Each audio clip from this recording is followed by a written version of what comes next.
Francine Klein. Roy Schaefer. Martha Solt. Vic Basil.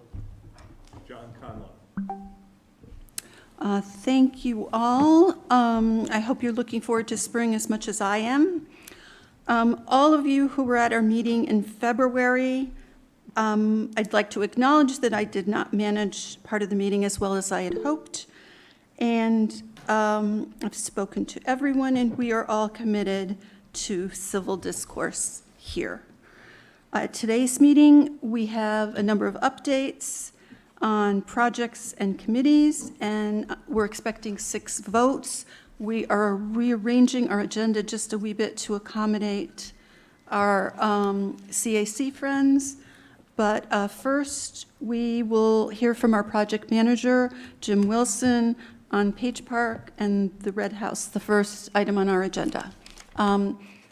Jim, I guess we don't see your picture, or do we? I did turn my camera off, if that's okay. No, just, it's fine. I just was looking for where you were. Please proceed. Sorry. So, you ready for me to start? Sure, go ahead. Okay, so I'll start with the Red House. The project is moving along very well, essentially on schedule. Jim, could I ask you to speak a little louder or maybe a little closer to your microphone? Sure, Thank sure. you. Thank you. Is that better? That's better. Okay, so the Red House is moving along essentially according to plan. We're looking at finishing the end of March with a turnover and final completion the first week of April. There are no significant open changes at this time. There was actually no impact to the construction schedule from all the snow and every adverse weather that we had. So they were able to get themselves back inside pretty quickly and have done a great job. There are no outstanding issues. We're trying to work well with the landlord or the tenant, excuse me, and he's working hard to cooperate with us as well. Thank you. I had read somewhere it was unexpected that we needed like a fire sprinkler. Could you just share a little bit about that? Am I right about that? Yeah. Mm-hmm. So you have a sprinkler in the building. What you don't have, evidently, is any kind of annunciator panel or the ability to call the fire department. So if the sprinkler heads go off, there wasn't anything notifying the fire department that your building is burning. So they're in the process. I don't think, Julian, I've seen anything. Have you seen anything on their proposal for that? Not yet. We met with the fire control company, the same one that we use up here, and they're basically doing a design for designing the fire system, and then they're going to come back to us with a proposal, and then they can get it implemented. So I don't, something like that can be complicated. It should not have to be complicated. So I'll be very interested to see what their response is. Thank you. Are you open to questions now? More questions on the Red House, or are you not finished? Sure, absolutely. No, Council members, questions on the Red House? I don't see anything. Go ahead, please. Thank you. All right. Page Park, we have about a little over a month ago submitted the sediment erosion control. I have not seen any comments come back as of yet on the permit plans. We are still anticipating a permit to be issued early May. But the county is always very difficult to predict. We had our pre-bid meeting on March 5th with the contractors, and prior to the meeting, Julian asked me, he said, have you heard from anybody? I said, Julian, it has been complete crickets. I haven't heard a word from anybody. And there were 9 different people that came up. It looks like there's about 6 or 7 different companies that came interested in bidding on Page Park, which was very, very encouraging. The bids are due on the 12th. And part of their responses is the requirement for them to give us their anticipated construction schedule and duration. The bidders have issued a series of questions, which they got to us on Friday and Thursday and Friday, and we've ready to probably answer all of those tomorrow. I have sent them all to the engineers who are authoring most of the, did all the design work. So we should get responses back by the 12th, and within, say, maybe a week or so, be able to make a recommendation. That's all I have on Page Park. Oh, the other big project of the demoing of the pergola, we've engaged there's somebody who's, I've worked with for years, and is just kind of working for him, helping me out here, finding out what is the county, what seems to be the snag in them being able to issue the demolition permit. And they've been asking questions like they think it's a building that we're taking down. And, are there any other buildings adjacent to it? So we're trying to help them understand that we're taking down a pergola and that's it. And we gave them pictures and photographs. So hopefully we should be able to resolve that here momentarily, but we don't have the county's release of that permit as of yet. Ms. Klein? I have a question. Why can't we just send them a picture of what we're taking down along with the dimensions and the type of material that's in the... Yeah, we've sent them photographs. We've sent them a letter with photographs. And now have somebody going to people's desks to try to help them. Yeah, it would seem to me, so you have sent them a photo? Oh, yes, twice, yes. Several photos from street, all different views and perspectives. And, I think what's happened, I would only be speculating of why they're asking questions that are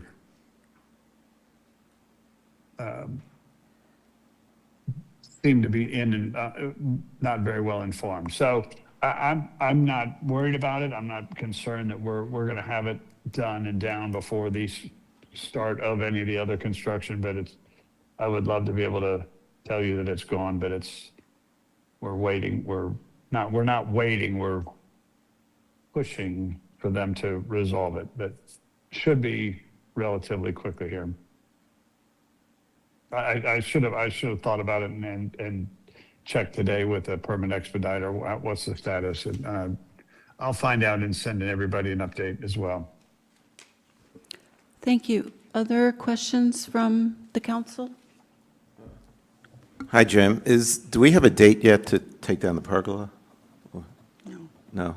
We won't know, and we can't, the county is, until they release the permit, we can't take it down. Once we get the permit released, it'll come down within a week or so. Yeah. Okay.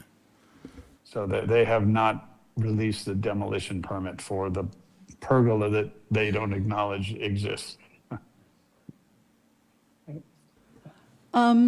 This is sort of a joint question for Julian and Jim. If the bids are due the 12th and sort of you expect to have kind of recommendations or the evaluations complete on the 19th, should we have a special council meeting so we don't waste 3 weeks? If we're prepared with the bid evaluation, so Jim and I can discuss that offline, but certainly they don't necessarily need to wait until April. If we could we could schedule a special meeting just on this one topic. Okay. Could I just get a sense of the council whether they would want to do that to move this along or rather wait? Faster. This side, Councilmember Mueller, do you have an opinion? Okay, down this side? I'd say move it along.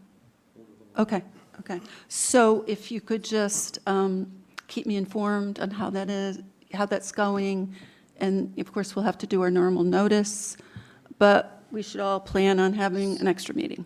Thank you. Is there anything else, Jim? No, that's all I have. Thank you very much, and I hope it's a nice weather where you're at. Do you Yes. want to say something, Just to Jim? say that Jim is going to hop off, and then he's going to come back on a little later with the fountain discussion. Okay, thank you. Thanks. As I mentioned, we are reordering a little bit to accommodate a schedule for, I'm not going to even try to butcher your last name. Can I just call you Chantal? Thank you. You're going to share, maybe if you go to the microphone, share about the special, what do we call it? New Initiatives Project, and this year, the CAC evaluated the proposals, and if I could just pass the floor to you. Thank you. Sure. So I guess everyone's familiar, so I won't bore you all with just recounting, but generally speaking, every year it sounds like there's a budget for a new initiative, and the CAC usually evaluates the proposals, and a number of criteria have already been established. This is the same criteria they had last year. So if you have, I don't know if everyone had a chance to get a PowerPoint. There's a couple up there if you need one. But so it just kind of, I'll go over the basic criteria, but you'll note that. Excuse me, if you could speak directly into the microphone. Oh, sure. Yeah, Sorry about thank you that. for sharing the criteria. And then when you get to the evaluations, if you could maybe focus on the top 3 or 4. Sure. Okay, Sounds thank good. you. Thank you. Sure. So the review of criteria, so criteria to be used are outlined here. I just want to note that don't try to add these. They will not add to 100, but just FYI. But one of the primary, the 40-point criteria was pretty big, which is number 3, how the idea will benefit and have a positive impact on residents of the village or village life, including enhanced community engagement or participation in community events. So that was a big one. Another big focus was that the number of residents proposed to benefit from the proposed award. So that was 30 points. So those are 2 big criteria, but you can see the others here that they wanted to see the proposals being put together with some specific information, if possible, regarding how much it's going to cost, who is actually going to execute on the idea, and just providing some relevant background that way. So we did luckily get quite a variety of proposals this year. So we got 9 to evaluate, so it was quite a few. They did cover everything from public safety to sort of community building and networking to recreational type events and programming for the village. So I will just, here in the next page, you'll see proposals received, and we just kind of outlined these are the proposals that we got back. And then on the following page, just kind of put together a matrix here where the proposals appear in descending order. And we did have one, we tried to discuss all of it in one meeting, but that didn't work. So it ended up being, thank you for your patience, by the way, and giving us a little extension there. Because there were 9 of them, in order to really discuss them, we needed 2 meetings. So we were able to quickly go through the different ideas and have a little discussion. So I tried to highlight some of the pros and cons here. So I'll just go through the top ones, like the chairwoman's asked. The top idea seemed to be the light reflectors and street lights. So this proposal is kind of an innovative idea. stemming from the fact that most people, it seemed like there was wide consensus about there not being enough sidewalk lighting. And there was some consensus that the lights, a lot of the light was lost to the sky, and that it would be better and people would feel safer in the community if the light were directed downwards towards the sidewalk.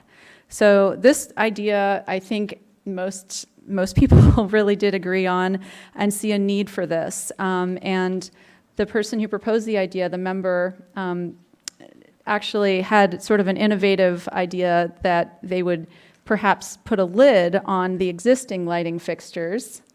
And that was the part which was both innovative, but at the same time, we were not sure if that would necessarily be feasible, I think. So it was a fun idea, but I think what we can agree on, however, is that this is a good concept, that there be more lighting and that people see a real need for more lighting on the sidewalks. So that was the top rated idea here. The proposal was to do this as sort of a pilot program and just get a few lights and see how it works, and if it works well and people really think it's addressing the issue, that it could be expanded upon. So that was the top, you can see that was the top idea as far as the scoring goes. So I just highlighted the discussion points there, which I've already kind of gone over. The next proposal that was highly ranked, the second most highly ranked, was of training for smart salting. So this proposal kind of had a compelling argument for why after the snow, it just seemed like everything's covered in this salt, and they provided some information and data that bore out the fact that salt is very harmful to the environment as well as to human beings. So that was pretty compelling. Now, I guess the cons of this idea was that the council liaison did highlight the fact that the village center, well, I'm sorry, I didn't really go into the idea. So the idea is that the maintenance staff throughout Friendship Heights, the building maintenance staff could be trained in how to apply the salt properly in a way that would not be, overboard. So that would help protect the environment, including the Willard Creek, which we saw that the salt levels were pretty high and that there's a lot of chemical in these salts, as well as, of course, just would protect pedestrians. So the village liaison did highlight the fact that the village does provide this type of guidance already. Also, in addition, we did find that there is a Maryland Department of Environment already does publish quite a comprehensive open source. You can find it out there on the internet, a smart salt applicator training for parking lots and sidewalks. So it goes pretty in depth, and therefore, I would say this still scored very highly, but maybe some of the folks that were in the second meeting where we did have a more in-depth discussion, I would say some of us maybe didn't score it as high once we realized that a lot of this was being addressed already, and that there was material available online that could maybe be sufficient or be utilized for this purpose. So that was the second highest scorer. Next was a fun idea for community building, which was monthly open houses at the Friendship Heights buildings. So this idea was, again, kind of definitely a new initiative. I don't think there's been something like this before, but it addressed the need for broader social opportunities, really for every demographic, but I would say the young demographic seemed to be very excited about this idea in particular, but all demographics could participate, and the idea is that every month a building in the village could host like a little networking social gathering, and that the village center would sponsor, the price of pizza or snacks and drinks. So this is again, I think this is a fairly innovative idea. Some people were very excited about the prospect of getting to meet people outside of their own building and just those opportunities for, again, community building and social networking.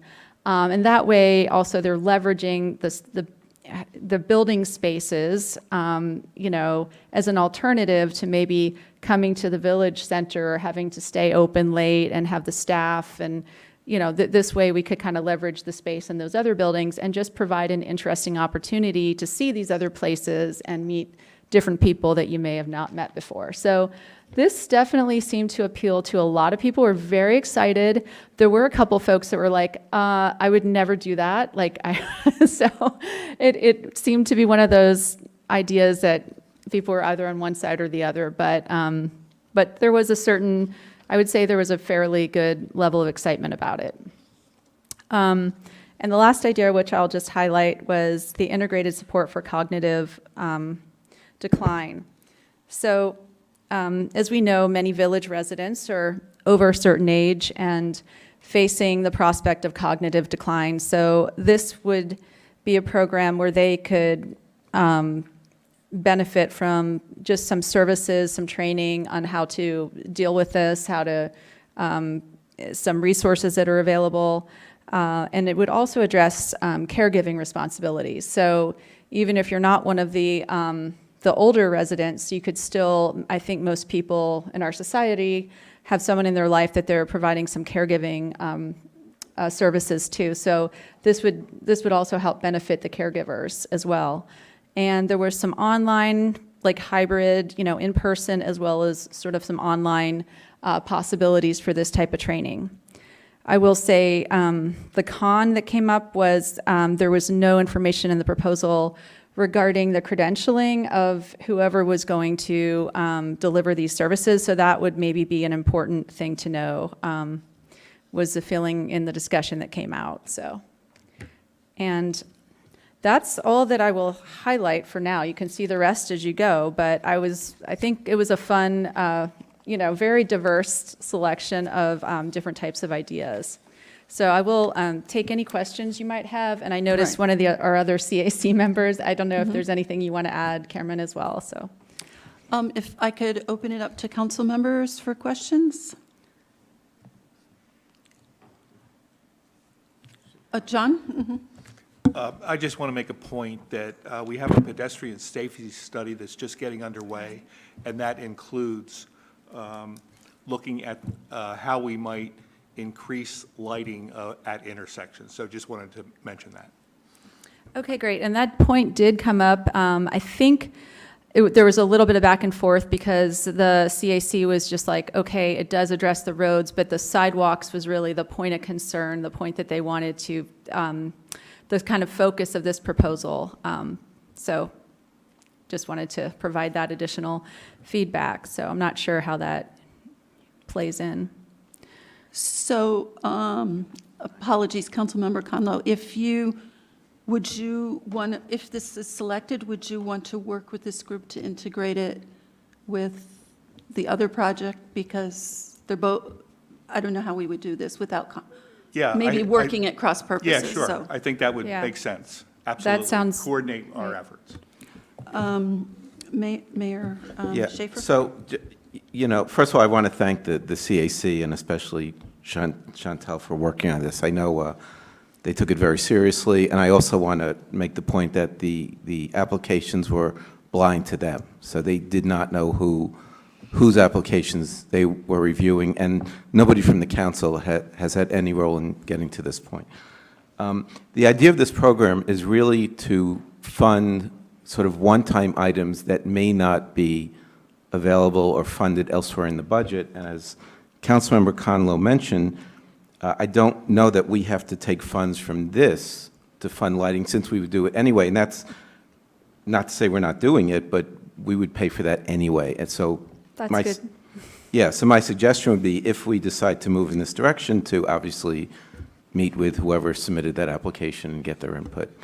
So for purposes of this discussion, I would say, not that we're not doing it, but we don't need to fund it. No, that's good. You Okay. can leverage another budget, Yeah. then, yeah. So should I keep going? So now, last year, we did fund the top 2 point getters from the CAC. We funded their first recommendation 100%, which was for end-of-life seminars.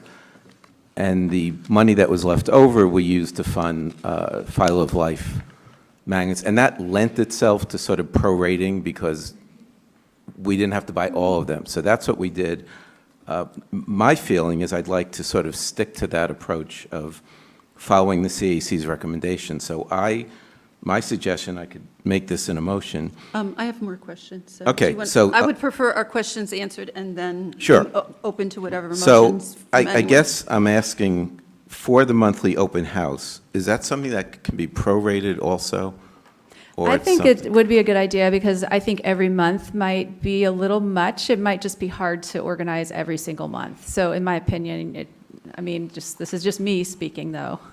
So- But I think it would be hard to do it every single month, given the level of organization. So my suggestion would be to fund the CAC's recommendation of the salt in its entirety and use the remaining, it would be $1,050 to fund the open houses. And that when that money runs out, we can discuss if we want to continue it or discontinue it or whatever, but. Councilmember Mueller? Thank you again. As liaison, I got to go to every one of the meetings. They did work very hard.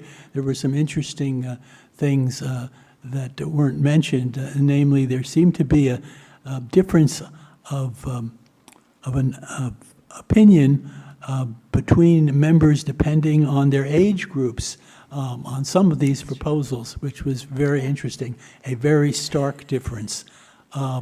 And Chantal was very diplomatic, I think, in pointing out the pros and cons, but the four proposals that you went through right now, there were a number of issues with the light reflectors.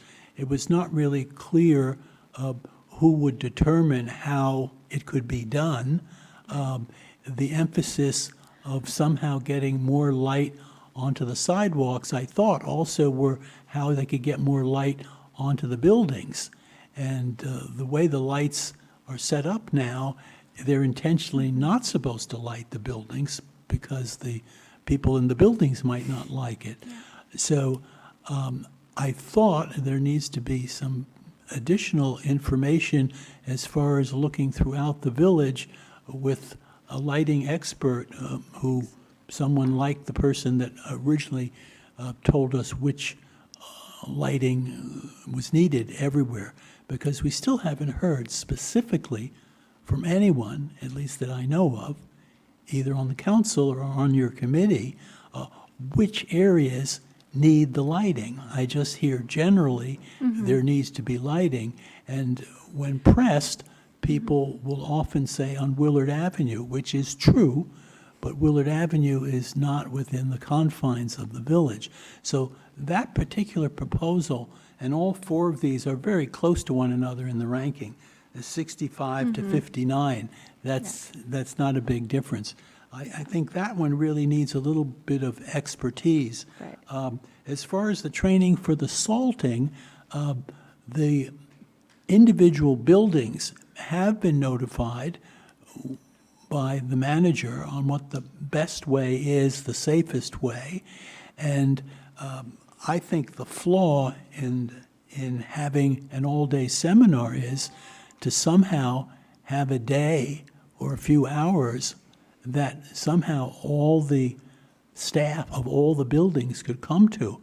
That is a little bit awkward. I don't know that the buildings would agree to that.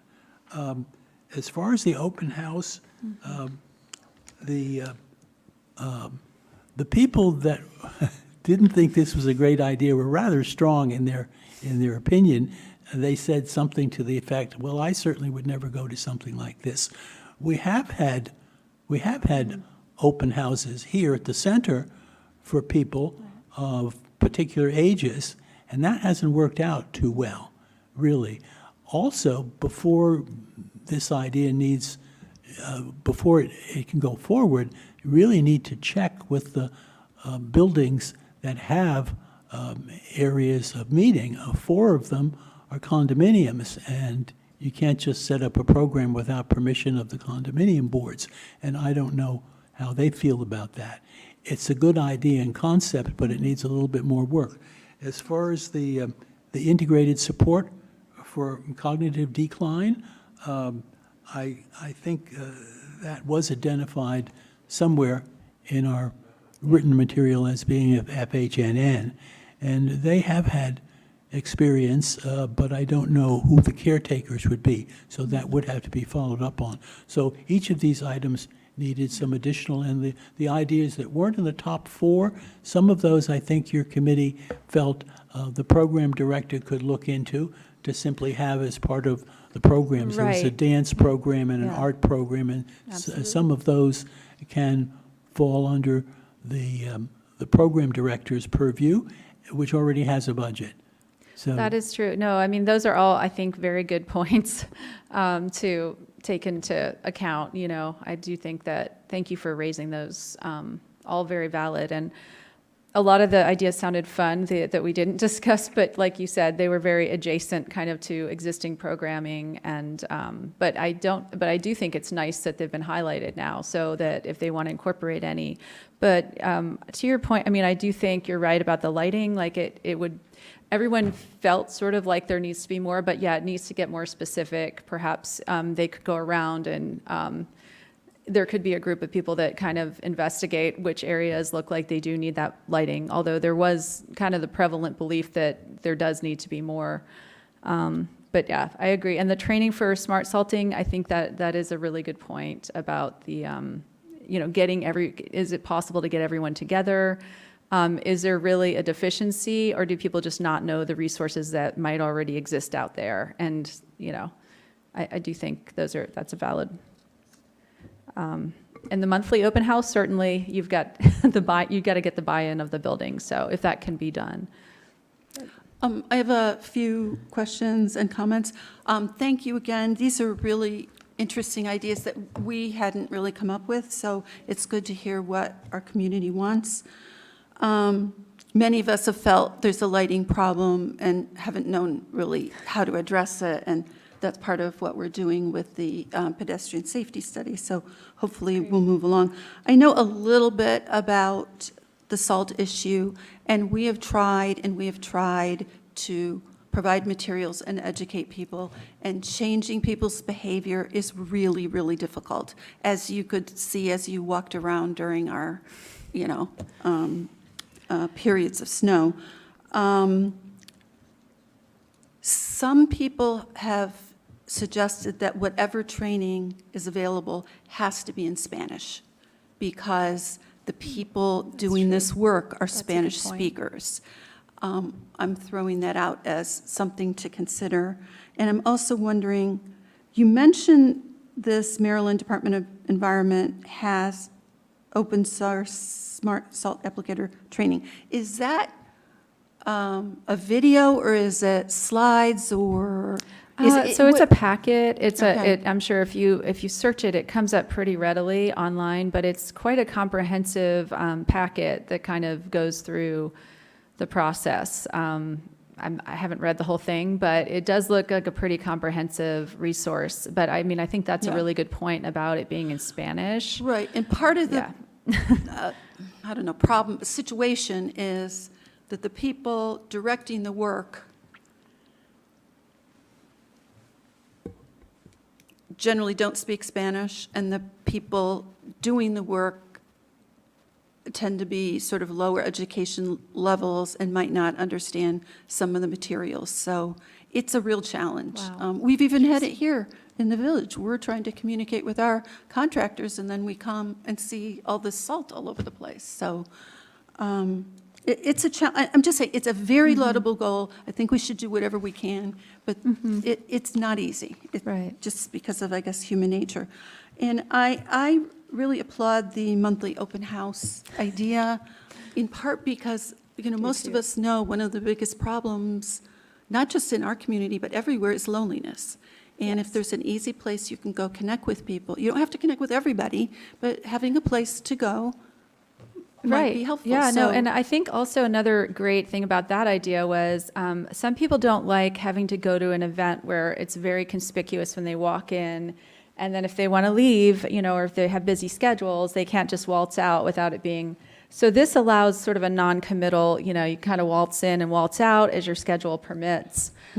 So I think that it allowed the flexibility, particularly a lot of the younger people on the committee said, my schedule is rough. I don't know if I'm going to be able to commit to everything, but it allowed them to the possibility of just going and getting a glass of whatever and a snack and then, So yeah, I think it would be fun. Thank you. That's Okay. all I have, and I Thank think, you. are we going to hear some motions from the mayor on this, or is there, or more, do you have more questions? I'm sorry? I was going to make a motion, but I mean, what I'm saying is we're open for motions now, okay? I move that we support with a little bit more investigation, as was pointed out by the chair, proposal number 1, the integrated support for cognitive decline. I think that has a proven need, and FHNN has been involved for, I think, 10 years, but I don't know who the caretakers would be, so that would have to be discussed with them. But I would make that as a motion. Do I hear a second on that? I'll second it. Would you repeat the motion for me, please?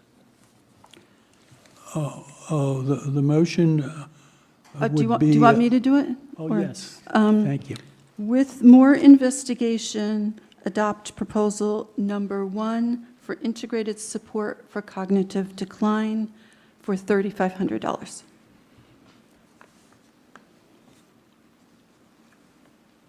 I'm sorry. Now we have to call for the vote, right?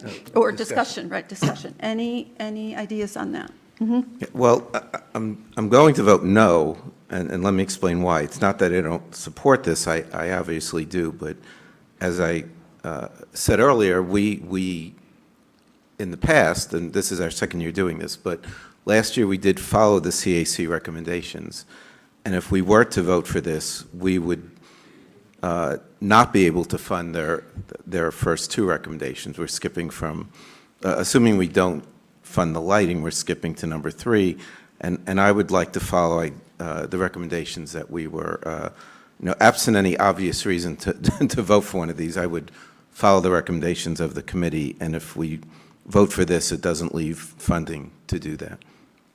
Okay. More discussion? Are you raising your hand to discuss? Oh, yeah. Okay. If this is discussion part, from the experience that the center has had with invitations to people to come and meet one another, and as far as I personally think is likely to happen, I don't think that you're going to find a lot of people of any age that are going to go to another building to meet new people. If for any reason they wish to meet new people, most residents will start with their own building. I think this is just common sense. And if they're not being successful in their own building, I think they'd be unlikely to go to a completely different, strange building. But I have no proof of that. I think this is a large amount of money and would take a fair amount of coordination for the program director to have to do this. So I respectfully disagree. Any more comments? And I prefer not a lot of back and forth because most people have No. had an opportunity. Okay, let me just point out that in the description for the open houses, it specifically states it's geared for younger demographics. And one of the things I hear constantly is that we need more programs for younger people and not sort of more of the same thing. And I think to pull money away from something that the CAC is saying is intended for younger people, to put it towards something that obviously is geared more for an older audience, yeah, that's why I wouldn't agree with that assessment. Could I just have an informal sort of question to the council members? Would council members consider upping the budget a little bit and maybe going for Proposal 1 and Proposal 3? Rather than voting one by one, could people conceive of upping our budget a little bit and going for Proposal 1 and 3? This is an informal, say what you think, it's not a vote on this. Yes. Councilmember Mueller, do you have a thought? I'm certainly acceptive of that. Okay, this side. Could I amend the motion then to add Proposal 3? Let me get my language right, just for a second. Accept the application for new projects, new initiatives projects for number 1, which is the integrated support for cognitive decline for $3,500, and Proposal 3 for the monthly open house at the Friendship Heights buildings, obviously the buildings where it's permitted, for $2,400. What is that? How much over our budget? It's only $900 over our budget. If anyone would like to second that motion amendment, you're I'll second. acceptable? Yeah, Okay. yeah. It's your motion, sorry, yeah. I guess we can call for, do you want to discuss, or should we call for a vote? How about call for a vote so we get the meeting over with? All in favor of those two proposals, say aye and raise your, well, a merged proposal, yeah. Aye and raise your hand. It looks unanimous. Thank you very much. And before we move on, I'll wait, see if our secretary has got everything down.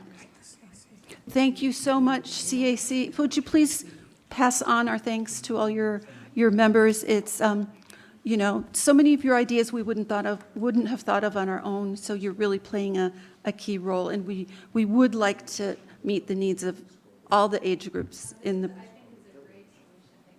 Okay. Mhm. Thank you, and you've got that record of the vote? Okay, great. Okay.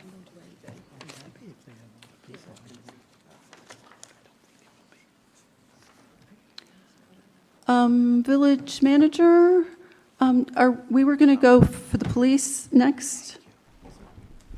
Or is he here? I told him to come at 7:30. Oh, okay. So, chair's announcements, I didn't really have anything, so now we go to general announcements from the public, and did anyone sign up?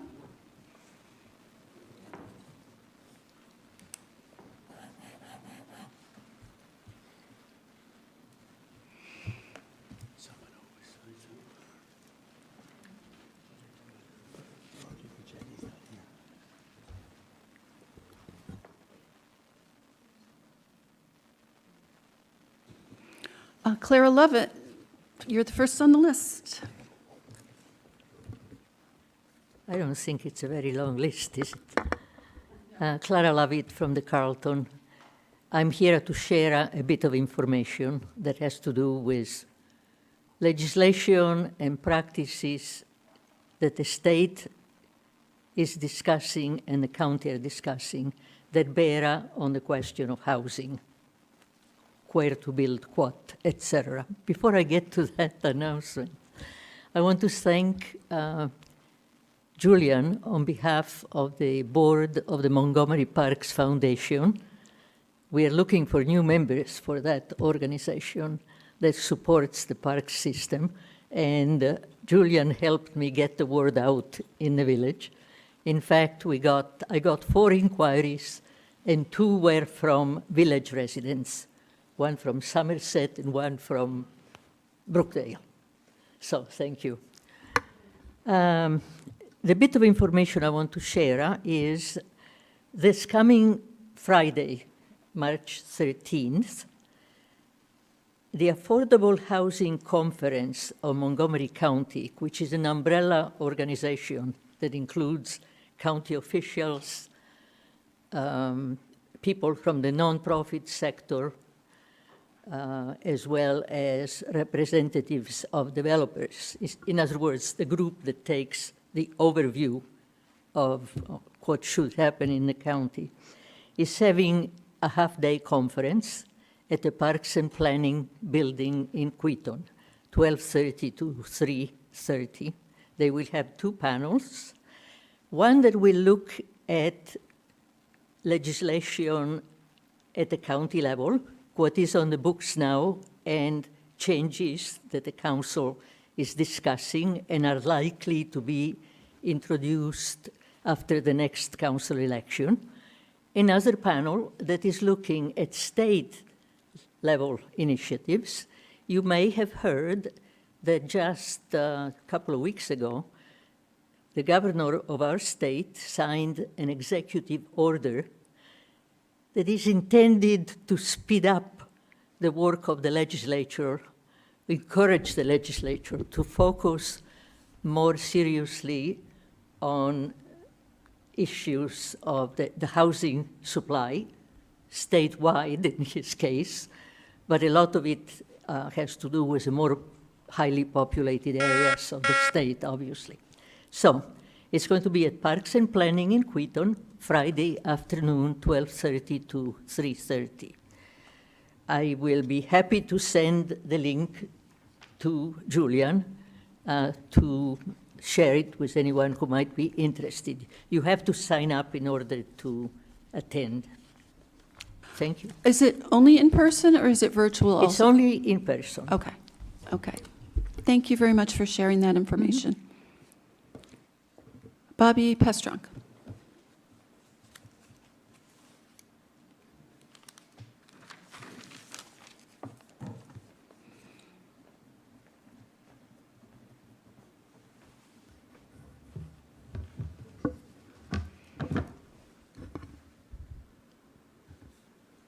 Beginning in January, I've brought 5 issues forward, all related to the Council's final decision to contract for installation of an EV charging station in December.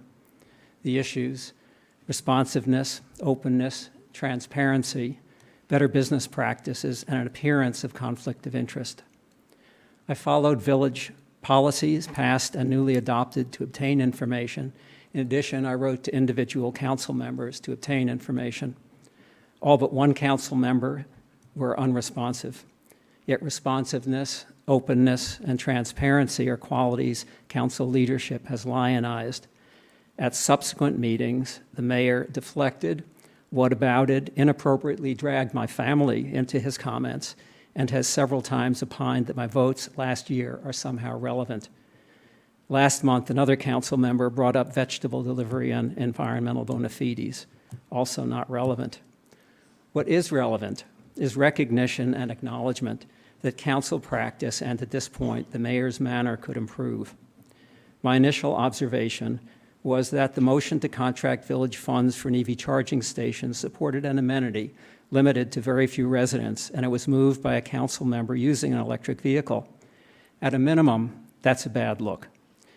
A better solution to this problem was to have another council member make the motion, and for any other owner of an electric vehicle serving on a council who might benefit from this amenity abstain from voting and offer the reason for that. I observed that other communities had installed stations in a more cost-effective manner and recovered costs through fees. The council process failed to identify those practices and neglected to install software in its contract to track and use charges. Regarding the mayor's error that I didn't propose a conflict of interest policy while chairman of the council, I'm not surprised he forgot the one adopted by council last term as part of a policy pertaining to millions of dollars of village investments. I sat through very unpleasant negotiations with him over weeks at the direction of the Finance Committee, about a policy which was subsequently adopted by the Finance Committee and council. The mayor's manner in response to this resident's comments these past few months is unbecoming of a public official. It reflects poorly on the council of which he is a part. One council member reflected on this last month, noting its similarity to the nation's chief executive. That argumentative manner and the disrespectful tone helped shut down last month's meeting before business was conducted. On another topic, I'm delighted to see the number of new initiative proposals responsive to an initiative I proposed to the council last term. As I said at the time, the village is filled with smart, creative residents with good ideas about how their taxes might be spent. One council member was quite hostile to the idea at the time when first proposed. Council might also have to formally I'm amend the sorry, village budget I think your time is up. Thank you. in a separate motion to accommodate the additional funds Kyle for new initiatives. Narsavage? Thank you.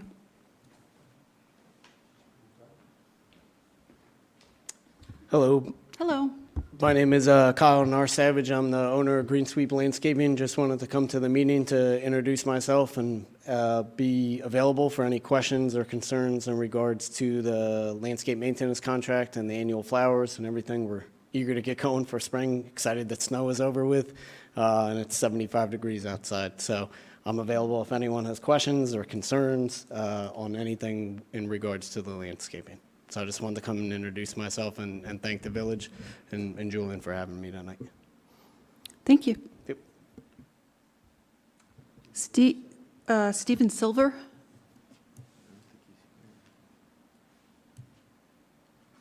Stephen Silver? Not here. Lois Forster?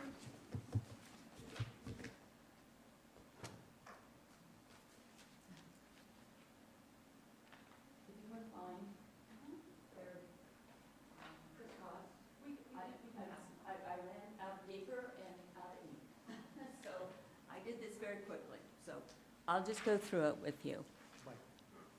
Yes, here's the mic. I'm right in front of it. Lois Forster, 4620 North Park Avenue. Please share, run it down there. I tried to do 9 and then whatever, running out. But one of the photos in that batch is that I took in January. I've taken other pictures, but it all kind of represents the same thing that I've said, have seen over and over and over again. Back in January, I saw 5 dog owners and 5 dogs unleashed, not on a leash, rather, in Page Park. I've also seen the dog owners and their dogs running through the landscape over and over and over again. And of course, last summer, I saw a woman clipping a plant as if she was going to make a bouquet. I think you really need to think through very carefully about how this park is going to be planned if we don't want it destroyed down the road, because these folks are hell-bent on destroying whatever is in front of them. Secondly, the other thing, that photo, and it's pretty disgusting, and I want to apologize in advance, but I picked it up. It was just on our property. I picked up a full bag of dog feces. It was all on top of the snow. A week and a half later, I went back out and checked, because I pick up the trash on our property and through the village, but I checked again on our property, another half bag. And I think it's time the village think very carefully about what we need to do for the health, safety, and welfare of our residents. Dogs unleashed in the park will not be welcoming to families with kids. Dogs in the park will not be welcoming for senior citizens concerned that the dogs might trip them or something. Dog feces is not in the public health, safety, and welfare of the community, because you don't know what little kids, when they're walking with their parents, might do. And certainly, if it's allowed to go into our stream, I see birds drinking out of that stream all the time. And great blue heron comes to that stream. So that's environmental degradation at its highest. Microphone. Thank you. When you picked up bags of dog feces on your property, did you mean 4620? 4620, Okay. yes, the three sides, 46, yes. Okay, thank you. When I walked up to the village that day, I saw it all over, just all over. And I was exhausted. I'm tired. I understand. At my age, I shouldn't even be doing this crap. I should be reading and having fun. But anyway, as a land use planner, I Right, work in if the... you could wrap it up I'm in just a going few to wrap seconds. it up. Yeah. The other thing I passed out was a resolution passed in June of 2023. It was a revised regulations for the Village of Friendship Heights. On the back side, or that's page 2, it talked about, it's a regulation regarding dogs running at large, deposit and removal of dog feces. So it's on the books in the Village of Friendship Heights, the regulations. The county has regulations too, but the village does. I think it's time we do things, and I wrote a long paper. Julian has it. I don't want him to misrepresent it. I don't want to stop having dogs in the community. There are folks here in this community with 2 dogs. We might want to even think about limiting that just to 1 dog. Nevertheless, it's time for dog signs to be put on village property.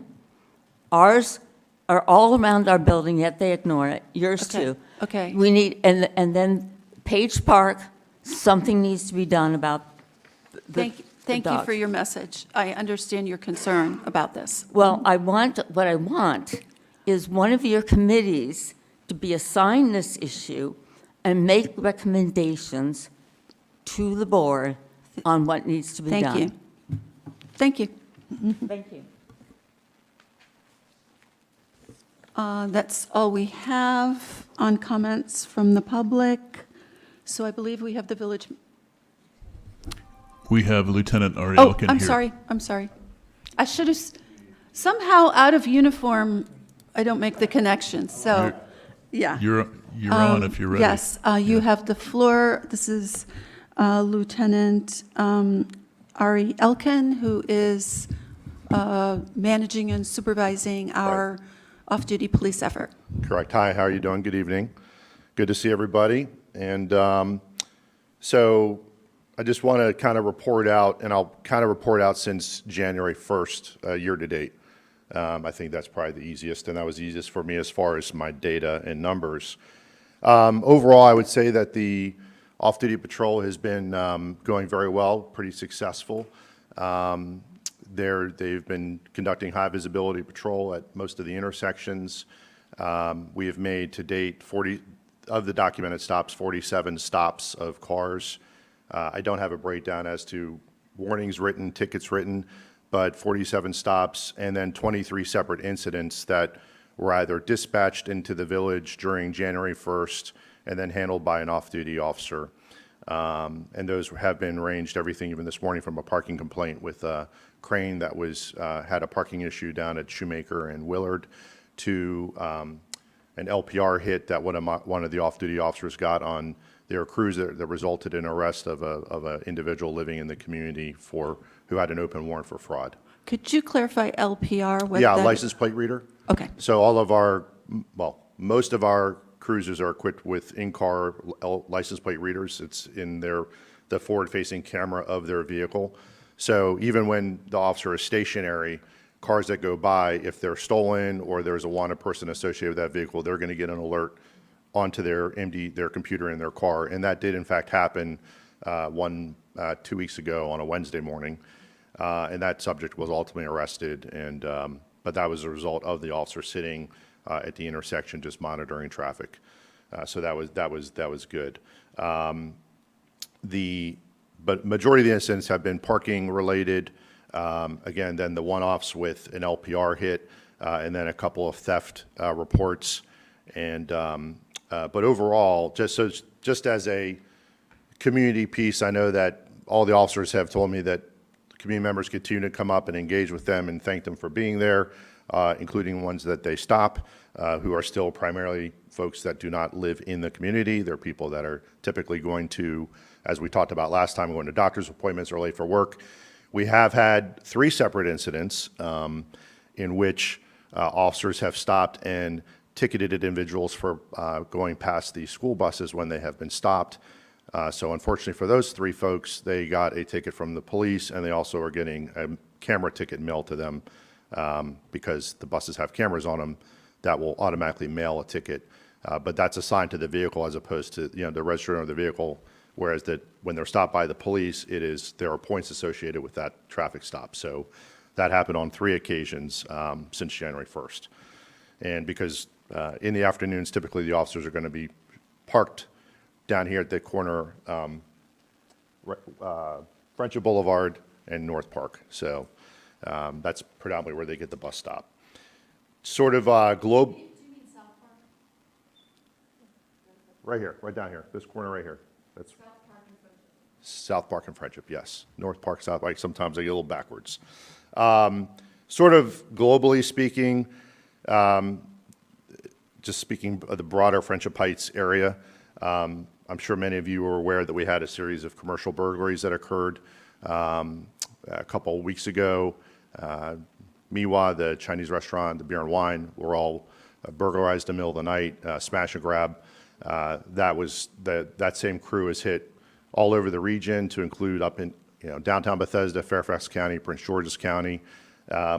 We do have leads on that, but that is still an open and active investigation. But that's sort of separate from the off-duty patrol that occurred in the middle of the night. So, but just I know that has stirred some interest in the community. So I just wanted to report out on that. And then also globally speaking, when we look at the numbers for this police reporting area since January 1st, we are still seeing a decent amount of theft calls or identity theft and fraud calls. That is the prevailing crime that is occurring here on a regular basis. Now with the closing of Amazon Fresh, we don't have the shoplifting calls that we used to have down at that area. But those are the main highlights. We have a couple one-off assault calls that were where the victim, the suspect was known to the victim. So I'm not really feeling like that's something that the community should be concerned about, just on a bigger picture. But because in looking at those specific incidents, those were known assailants to those folks. It wasn't a street robbery or someone assaulted on the street. And that essentially is what's happening. I did onboard Officer Sizemore, James Sizemore, who will be starting next month. He actually is the officer that works this beat on a regular basis as for his regular job.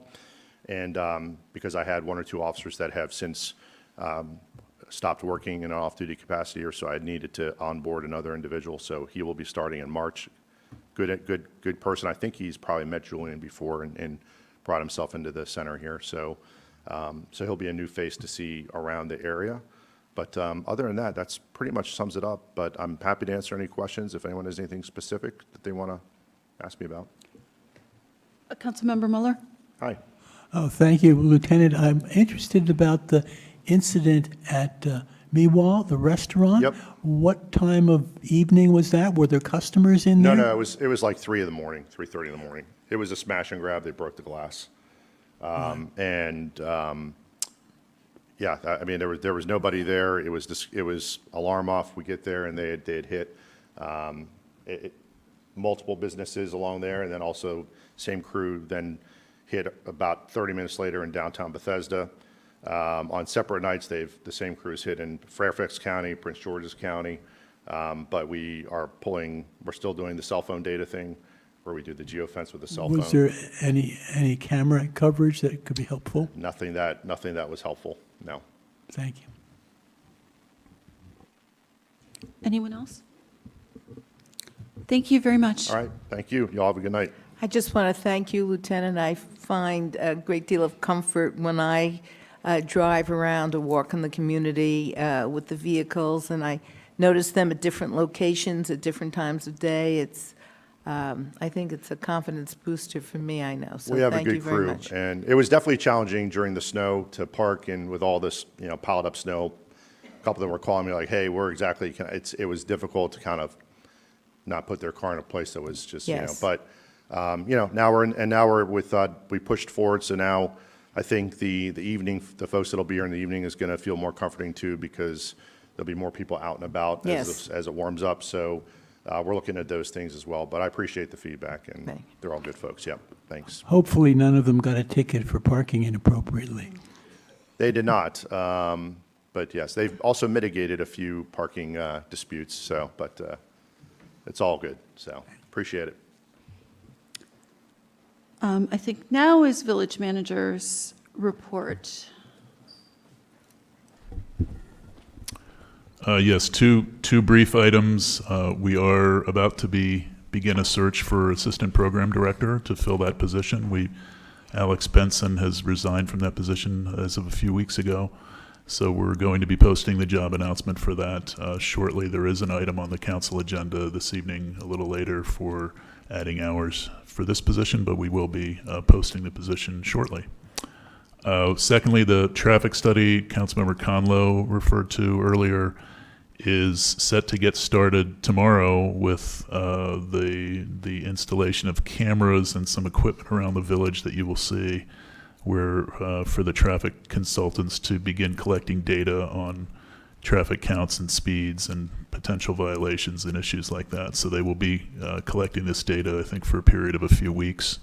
And then they will begin to use that data to do the traffic study that we will be hearing about and discussing later on. Thank you. Questions or comments for our village manager? Okay, are you? I just have two quick things. First, it's a save the date. We are having our annual Community Day celebration Saturday, April 11th. That is the second Saturday of April. This is a special celebration to commemorate the 40th anniversary of the opening of the Village Center. We do not have times yet, so just check the village website or the newsletter. 40th, did I say that? No? Oh, so anyway, it's the 40th anniversary, and the time is to be determined, but we're serving lunch there, so it won't be that early. So you can have breakfast and then come over. Or that late? And the second thing I wanted to announce, and this was covered in the village newsletter, is if you're in the process of doing your tax return, whether yourself or you have a tax advisor, please remember to use the, when you pay your county taxes, the code for Friendship Heights. It doesn't change the tax you owe, but that is our largest revenue line, so it's very important to us that you get that right. And if you need some guidance, I would just refer you to the village newsletter where it's explained fairly well. Thank you. Mayor, would it be good to have a handout for the buildings, maybe, with that? Sure. What do you think? We could To just help print remind what's in the people? newsletter and pass it out. Okay. Thank you. Something visually catchy, I hope. Treasurer's report, Councilmember Conlow, or Treasurer Conlow. Okay, thanks, Martha. For February, we're continuing to do pretty well. We have an operating surplus for the month of $163,000. That's revenues less expenditures. And for the first 8 months of the year, our operating surplus totals approximately $500,000, which is equal to about 30% of our budget, which is pretty darn good. Now, about $237,000 of that is based on income tax revenue, which is higher than we anticipated. And on the expenditure side, most of the expenditures are coming in pretty much within budget. So overall, our budget is in pretty good shape. I have noticed, I'll mention again that next year we think things are likely to tighten up, in part because income tax revenues next year will be reflective of the government layoffs and shutdowns. So we're expecting that revenue to decline by, $200,000+. However, even with the expected decline in revenue, we're anticipating that next year we'll continue to have a surplus, even though it's going to be smaller, certainly smaller than this year. All this will be discussed in greater detail at our upcoming Finance Committee meeting on March 17th, where we'll review our initial budget proposal, which starts in July for FY '27. It's also important to note, I think, that this is the first year that we have a capital budget in place, and we're currently working to review our accounting and budgeting processes to reflect a more robust capital budget and 5-year plan going into next year. And so far this year, we've spent approximately $283,000 on capital projects, including Page Park, the Red House, and the Village Center. Our capital expenses are financed through our operating surplus, which is a good thing since we don't have to borrow money to pay for our capital expenses. Going forward, even if we don't have quite as large a surplus, we still have the ability to finance a robust capital program because our reserves continue to be strong, exceeding $5 million. So that's my report. Thank you. Questions, comments? Committee reports, Advisory Committee on Development, update on recent meetings. I believe that's Councilmember Klein. Yes. You know, when you're dealing with development, it goes on for a long time. So forgive me if sometimes I'm repetitive. But the things that we're still dealing with are the draft sector plan for all of Friendship Heights, which definitely has repercussions for us, especially on the site of the medical building and on the Shoemaker site, which is the low-scale buildings, where the current draft of the sector plan would say both of those parcels of land could be redeveloped with high-rises. On the medical building, a high-rise, and on the low-scale buildings to the west of Shoemaker, a high-rise of 375 units.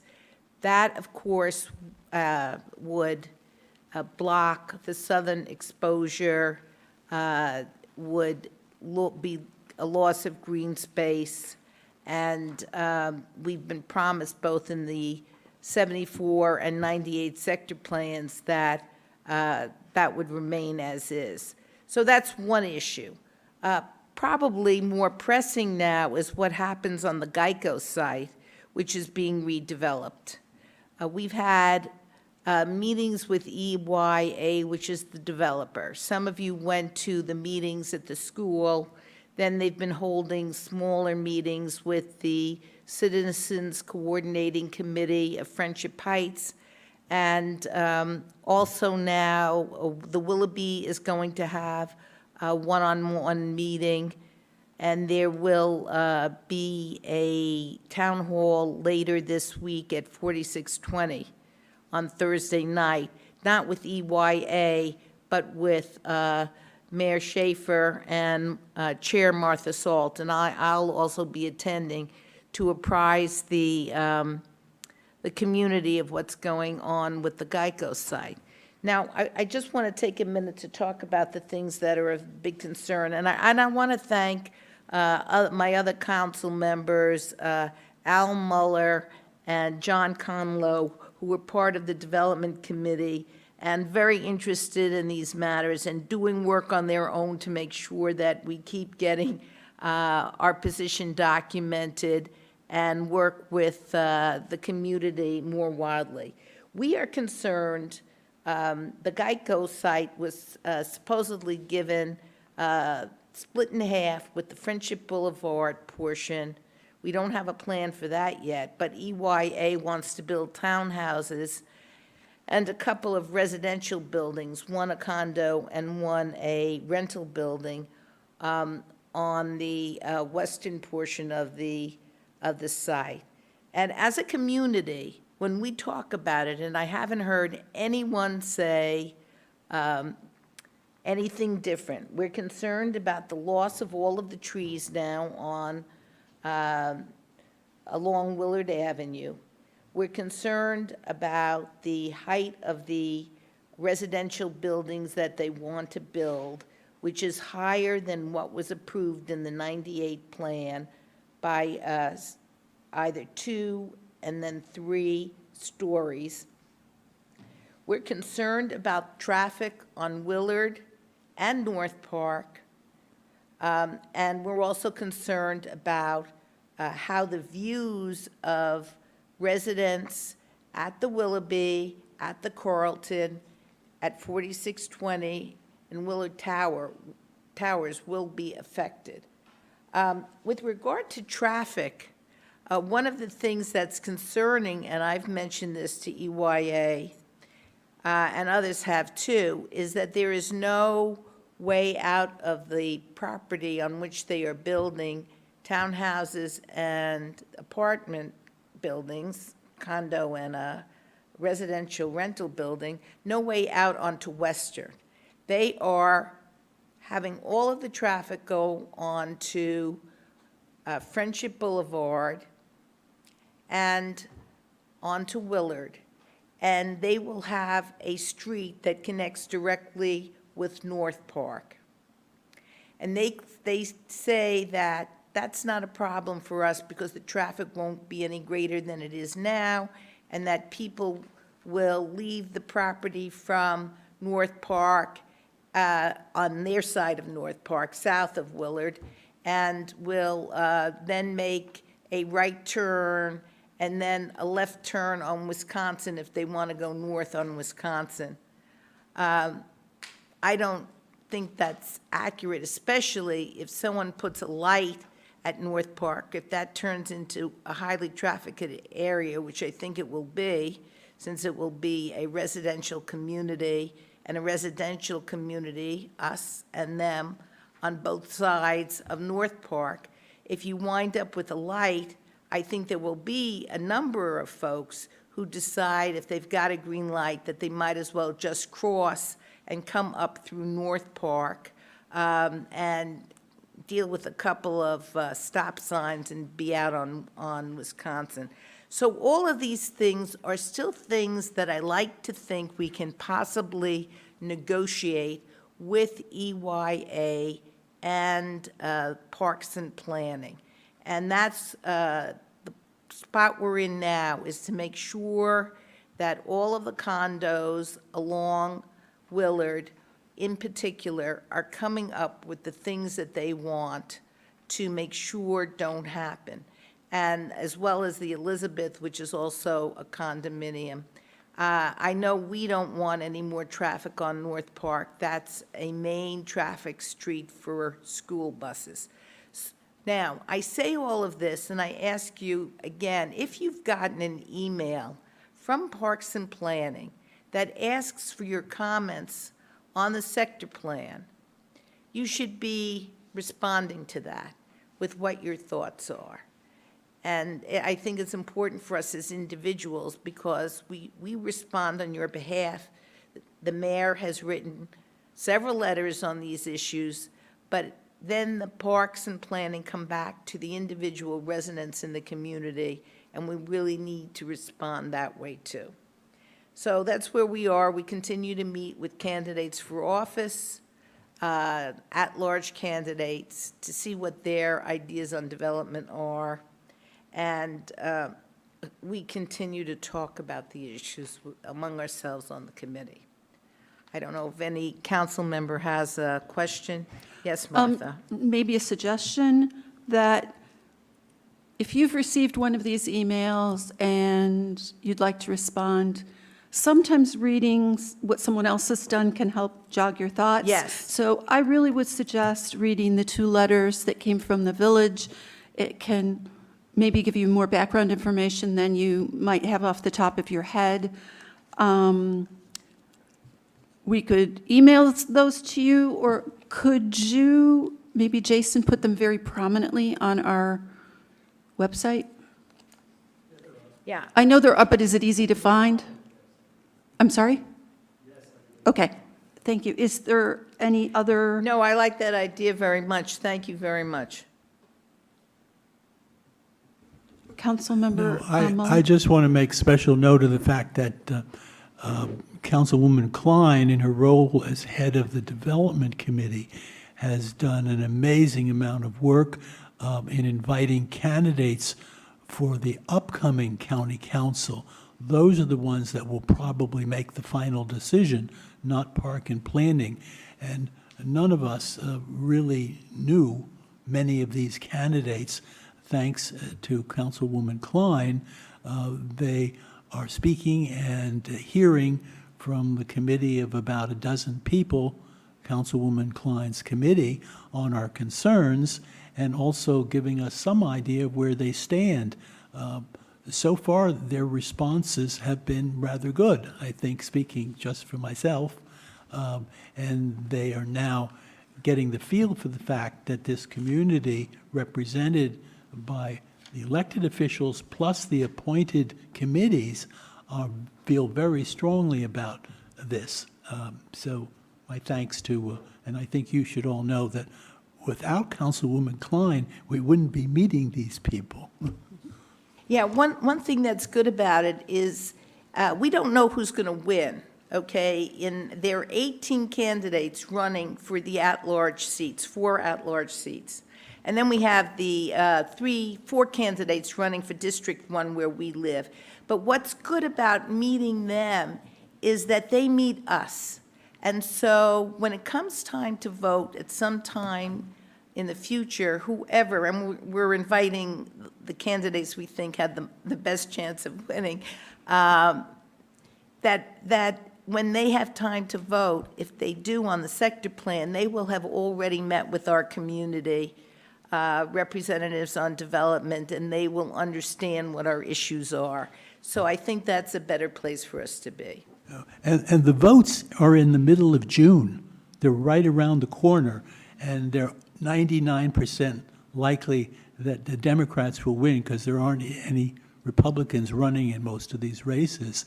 So it is important that as many of you as possible, if you get invitations to teas from individuals or from condominiums or rental buildings, that you go and meet these people and let them know how you feel about potential new large buildings right within the village and across the street.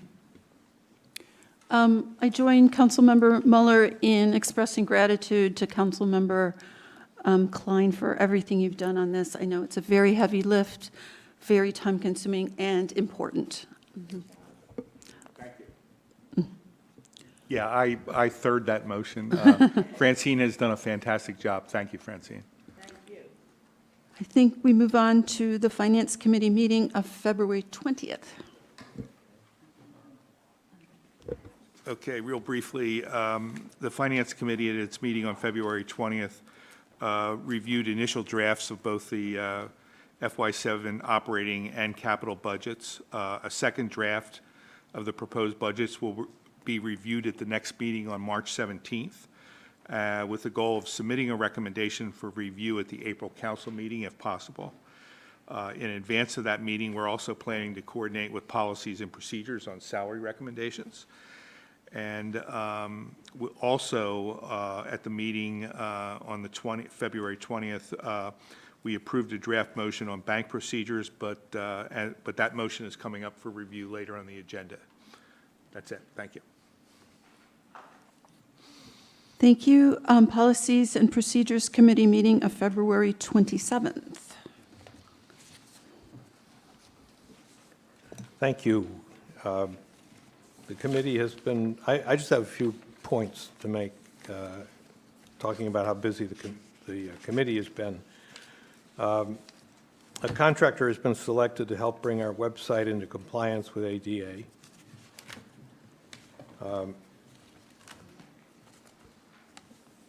We've been working on contracts and acquisition policy and a parking policy, including enforcement. The committee is attempting to address resident complaints about how enforcement is currently conducted. The committee unanimously approved a comprehensive non-discrimination policy and recommends that the council adopt it. And the committee is also beginning to review staff compensation. That's my report.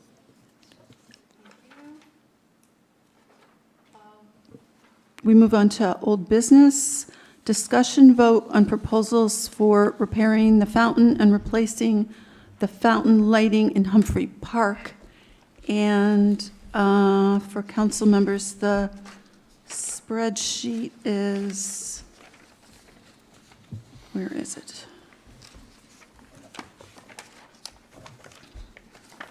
It's on page 2 of the Friday memo, and the bids are behind tab 2, I believe. Would the village manager like to share some information about that? Yeah, and I'll swing it back to Jim Wilson, who has joined us again. Yeah, the proposals are shown under tab 3. We had 4 proposals, and we did refer them to Jim for his review and recommendation, so I'll throw it over to Jim. Thank you.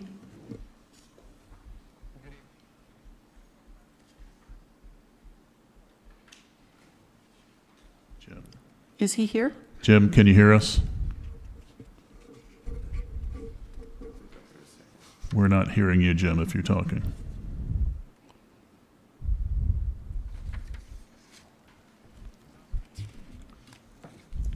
Jim, can you maybe try logging back in?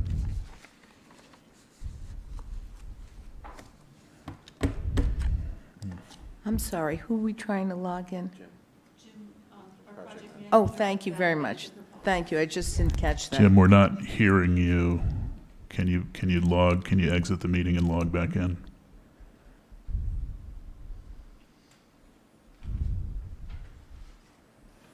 We're showing you're on mute, Jim.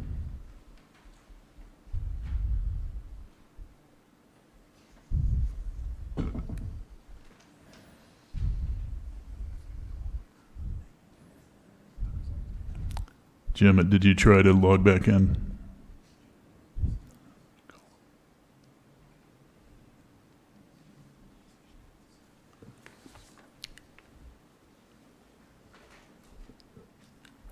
Julian, maybe you could summarize the report, or do we want another I'm minute? trying to reach him on the phone. Sure.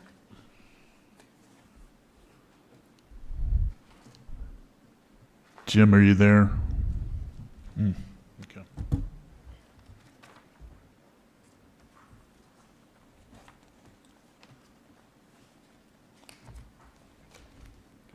Would you like us to move on to another topic and then maybe come back if he gets on, or shall we just proceed? Let me just briefly summarize his report. Sure. And then we'll see if he can join us. So we received the proposals, and Jim's recommendation is for Winkler Pool and Spa, which is at $27,390. This is the second lowest bid, not the lowest bid. And he has confirmed that the proposal includes the work that's described in the scope. There's 3 main components. It's replacement of the lighting system, replacement of a fill valve, and electrical work, and also sealing and repairing the fountain basin itself to fix a leak that's in the basin. And Winkler is a specialist in pool and fountain repairs, and actually does a lot of work in the village and maintains some pools in the buildings here. And Jim has a background with them and is highly recommending them for the work. And he has had some conversations with them leading up to this to clarify their scope of work and what they can do. So he does recommend Winkler. Why can't he talk? Can you make a motion? Okay, so following our project manager's recommendation, I make a motion to give the contract for the fountain repair as specified in the RFP to Winkler Pool Management for $27,390. Keep you on the phone on speaker in case they have questions. Okay. I'll second.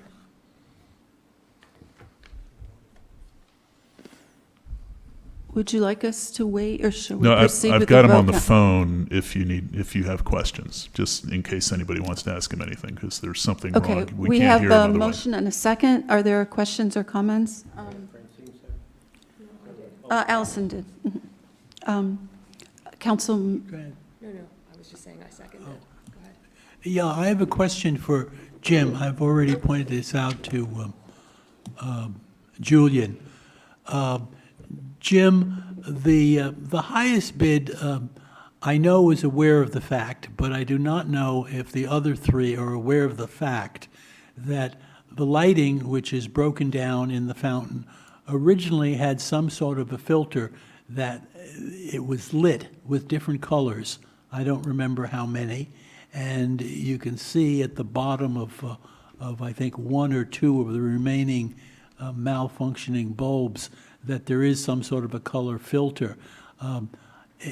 This was not specifically included in the RFP. However, whoever gets the contract, I would appreciate if they were asked about that and informed that the present fountain lights do have the option for color, and see what that does, and if the council wishes that to be the case, whether that is something that can be easily remedied.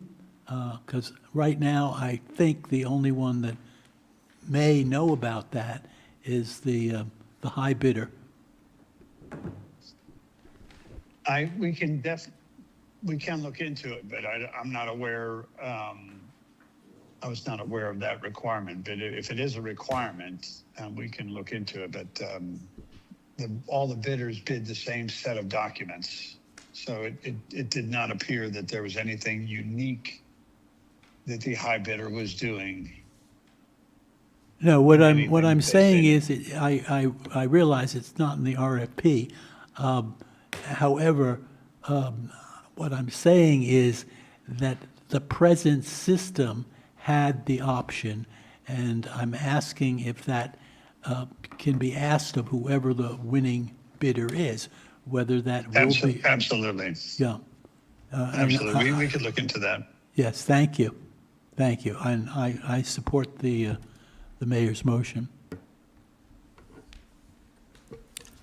Other questions or discussion or comments? I'm going to call for the vote, but first say I am recusing, as ridiculous as it may seem. In 2021, my husband was a lifeguard for Winkler, and he was the oldest lifeguard in Friendship Heights, I might add. So I will not vote on this. So calling for the vote, all council members in favor of accepting the proposal from Winkler Pool Management for $27,390, say aye and raise their hand. So that looks like 6 yes and 1 abstain, so. No, recuse. I'm sorry, recuse, whatever, abstain. No, you're not voting. I know, I said, Okay. yeah, okay. Yes, that's correct. So the motion passes. Thanks, Jim. All right, Thank you. Yep. Thank you, Jim.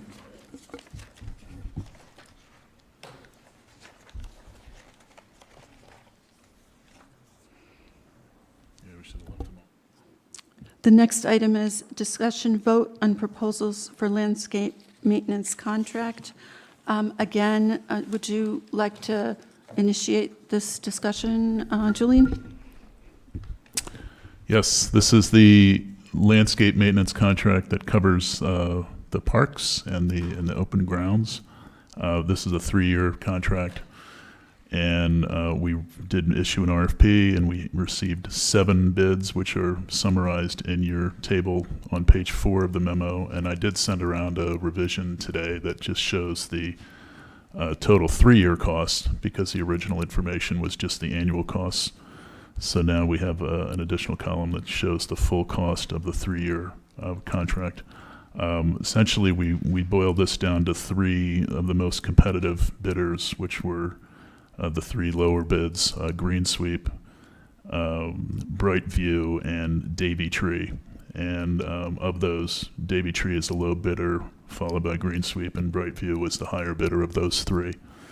And we summarized the references for Davy and Brightview that you see in your packets. Brightview is a pretty large company that does work all over the country, but their references in this area were essentially residential, a couple of condominium buildings in the village, the Willoughby, Highland House West, and Ritz-Carlton residences in D.C. So a little bit smaller than the scope of the work for this project.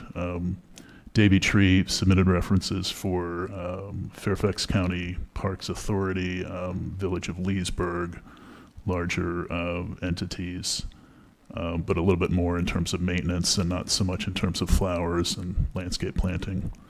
And they had some decent references, some satisfactory references. But staff is supporting Green Sweep. They've just done a really good job here over years. I think this is the third, I'm looking at Kyle, who's in the audience. I think this is the third contract period that we've completed with Green Sweep, so that's about 9 years. And their price has gone up about 5%, but it's constant for the 3-year period, so it's a fairly small increase if you look at it for each year from their previous 3 years. They've held the price. So we just think they've done consistently good work with the landscape maintenance portion of the work here, and so we are recommending continuing with Green Sweep.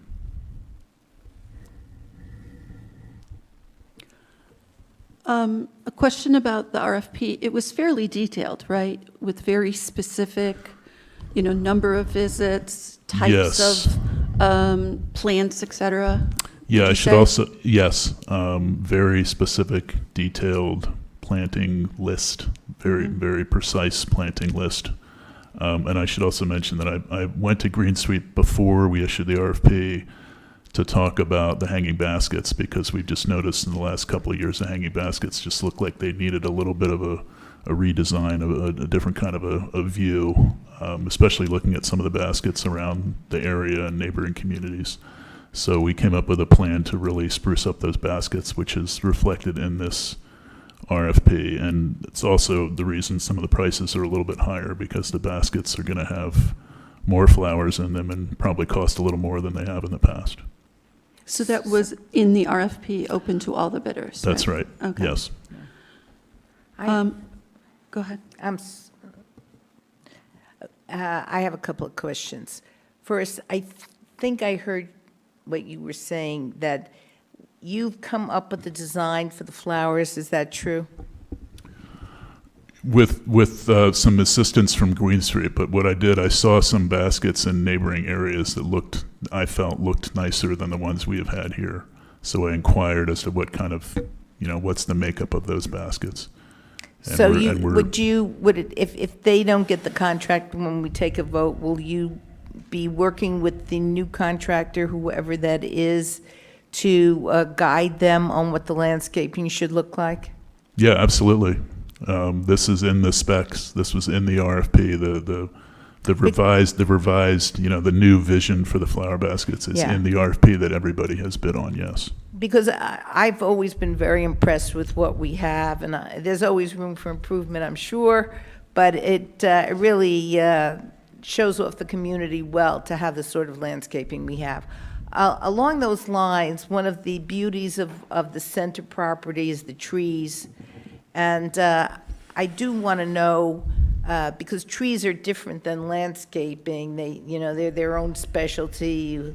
Sometimes you need to go up in a tree and take a branch down, or examine the tree and know what might be ailing. Who handles our tree work? Is that the landscaper or someone else? It's generally someone else, but there are smaller trees and shrubs and things that Green Sweep can handle for us. For instance, the crepe myrtles in Willoughby Park, there's about 11 or 12 of them. And just a few months ago, Green Sweep came to us and said it would be a very good idea to prune these in the winter, so we had them do that. But the arborist, the village arborist, can assess the large trees, the street trees, and recommend pruning or treatments or removal, as the case may be. So we do that separately from the landscape contract. Thank you.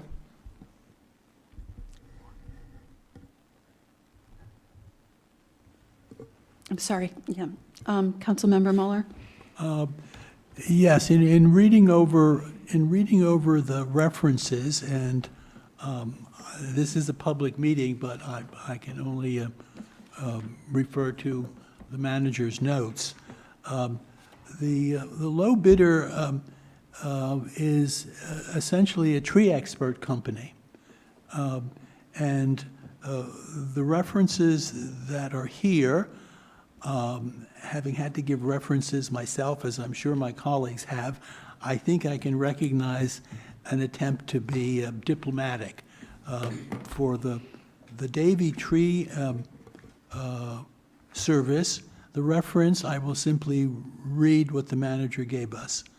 The general manager indicates, this is the general manager of the reference, which is a village in Virginia, that although no landscaper is perfect, Davy has been responsive to any work that has been missed or not up to expectations. End of reference. That to me is not a good reference. It's an attempt to find something nice in an otherwise less than perfect performance. And I felt that the other references were, for instance, one says has done satisfactory work, not outstanding, satisfactory, and they're satisfied. Again, I didn't think those were strong references. I didn't think they disqualified, but I also think the references from our managers for our present contractor have been excellent. They haven't been satisfactory. They haven't been responsive when work has been missed or not up to expectations. So I personally, unless you wish to wait for later motions, I personally would move that we... We're still having discussion. Okay, thank you. Thank you. Those are my comments. Okay. Do you have comments? Or okay. I read everything. I went online. Davy Tree has been in the landscaping business for like 40 years, even though tree is in their name. I often say, hey, why can't we take the lowest bidder? We could use $58,000 for something else. And we have a lot of other things to spend our money on. I thought the references were fine. The RFP, very detailed, exactly how many plants, exactly how many visits, so there's less sort of wiggle room. So I have a different view on that. So are there other comments or questions? Mayor? Yeah, so just to get back to, as Councilmember Holt said, the difference between the two contracts over the 3 years is almost $60,000. And regarding the name, the name is the Davy Tree Expert Company, but in their website, they state that one of the services they provide is actually commercial landscaping services. Davy is accredited by the Better Business Bureau. They have an A+ rating. Not every one of the other bidders has that. And the other factor, and it's sort of the elephant in the room, is Page Park, that the issues around what was done and by Green Sweep have not been settled. Obviously, that's going to something that we're going to have to deal with, and to maybe have that hanging over us while dealing with them as a vendor is not the best position to be in. So I don't know if you want a motion now, but I would recommend going. Excuse me. Could I see if there are other questions or comments? Are we done and we're open to motions now? So Okay. Mhm. Go ahead. Go ahead. So I would make a motion to give the contract to the lowest bidder, which is the Davy Tree Expert Company, for a total cost of $75,473. I'm sorry. Did I read it wrong? Oh, I'm sorry. I didn't have the updated.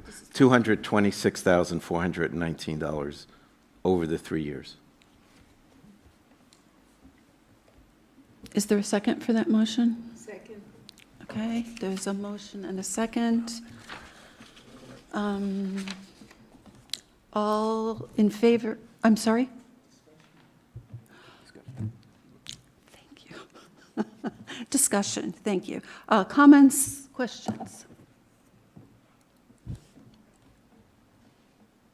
Councilmember Mueller? Yes, I with all due respect, the recommendations were not outstanding, and they may be on a website, have certain credentials, but those are theoretical as far as what they can do. They are still called a tree expert, and we have a tree expert. He's the village arborist.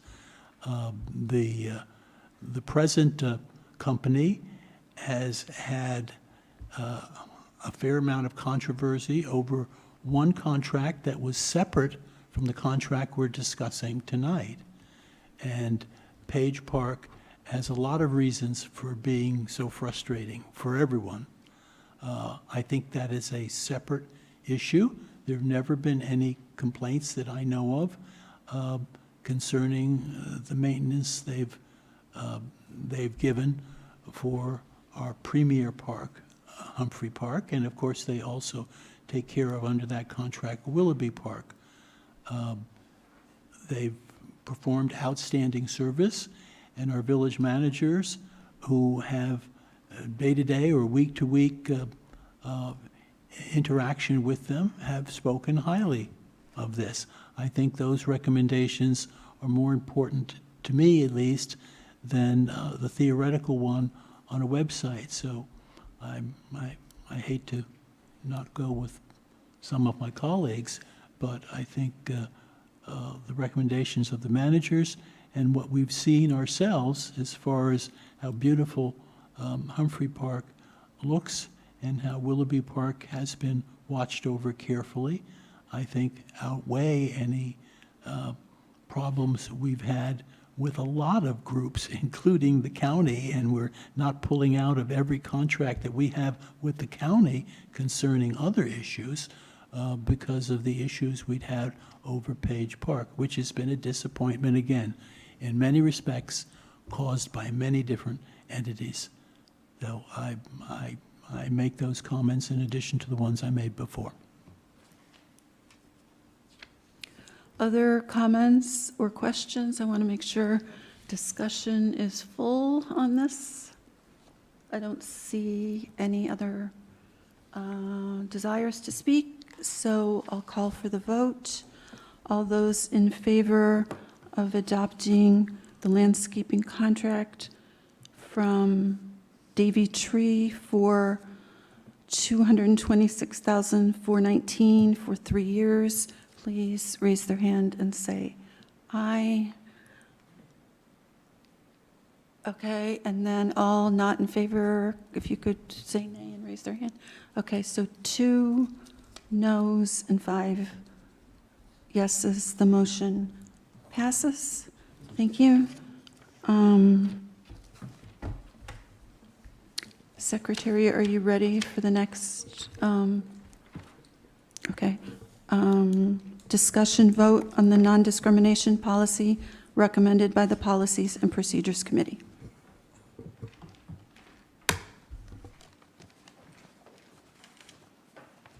After a good deal of consideration, the Policy and Procedures Committee would like to recommend that the council adopt the non-discrimination folder that you find in your booklet. I'll second the motion. Discussion? Comment? It did pass unanimously from the committee, but I would like to add that most jurisdictions have something like this, and we want people to know that we have a desire to be fair to people. So I think it's an important thing to do and have, and this was drafted in the most expansive way possible. We want people, when they either do business with the village, or they come and use services, or they just come and use the building, to feel that they are welcome here and won't be treated differently. And that's the motivation that I see. You might add something, Vic, but I think it's important to do this. That says it for me. I'm fine. Councilmember Mueller? I would like to emphasize, along with the chair, that there have been no known instances of discrimination. This is to go on the record to make it clear going forward that this is a policy of the village, not just a coincidence. And in the policy, it provides procedures if anyone wants to make a complaint and how that will be processed. So all those in favor of adopting the non-discrimination policy recommended by the Policies and Procedures Committee, raise their hand and say aye. I think that's unanimous, so the motion passes. We have a discussion vote on recommendation from the Finance Committee to designate staff to have transfer authority for the new bank account at People's Bank. And Treasurer Conlo, could you, when you're describing this, add whether this vote is required by our investment policy, correct? I believe it is. I think we must do this, but yeah. I do. Go ahead. Mhm. Yeah. So the Finance Committee on February 20th approved a motion that staff be authorized to open a new capital improvements fund account at People's Bank in order to comply with the village's investment policy, which limits investments in the Maryland local government investment pool to no more than 50% of the village's portfolio. So because we have a too high percentage in that portfolio right now, approximately 66% of our total portfolio, we need to move capital improvement funds from the Maryland local government investment pool into a new capital holding account at People's Bank. Once opened, Julian, Jason, and Donna would be authorized under the motion to transfer funds from the new capital holding account to the main People's Bank operating account when village funds are needed to pay for capital improvement expenses. So having said that, I move to authorize opening of a new holding account for capital investment funds at People's Bank with staff, including Julian, Jason, and Donna, having the authority to fund the account from village funds in the Maryland local government investment pool or other village accounts, consistent with village investment policy. Designated staff are also authorized to transfer funds from the new capital holding account to the People's Bank main operating account when needed to pay expenses related to capital improvements. I second. I move to amend the motion to include the last names of the staff members, to be clear. Will you accept that? Absolutely. Will you I move to add the last names of the staff members in the motion. That's acceptable to you? Okay. Discussion. I think people want to leave this meeting, don't you think? So, all those in favor of adopting this motion, please raise their hand and say aye. That looks like it's unanimous. Thank you.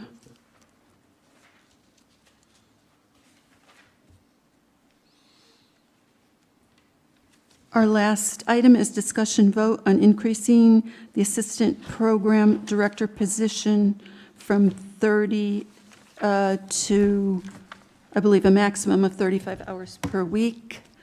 I'll go ahead and make that as a motion, and maybe somebody can second so we can start discussing. To increase the Assistant Program Manager Director position from 30 hours to a maximum of 35 hours per week. Did somebody second that? I'll second. Okay. Allison seconded. Discussion? I'm open to the village manager sharing if he would like, but... Just briefly, that we spoke about this with Ann and felt that this would make for a wider pool of applicants. We did not get quite the the kind of desired pool of applicants the last time we went through this search process, and there is an increased need for weekend evening programs and especially children's programs and things we've been discussing that would benefit from a few more hours for this position to assist Ann. So, and we talked about this with policies and procedures of committee members and the mayor, and there was general support for the position. So we would love to be able to announce this as a 35-hour-a-week job. Thank you. Could you say roughly how much more per year that is? Do you know? Do you know, Roy? About 10 grand? Okay. Okay. Comments, 40 times questions? All those in favor of increasing the assistant program director position from 30 hours to a maximum of 35 hours per week, raise their hand and say aye. And that looks unanimous. So the motion passes. Anything else council members would like to bring up? I think that's it.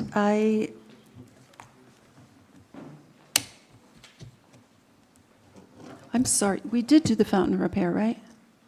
Yeah, we did that. We selected Winkler.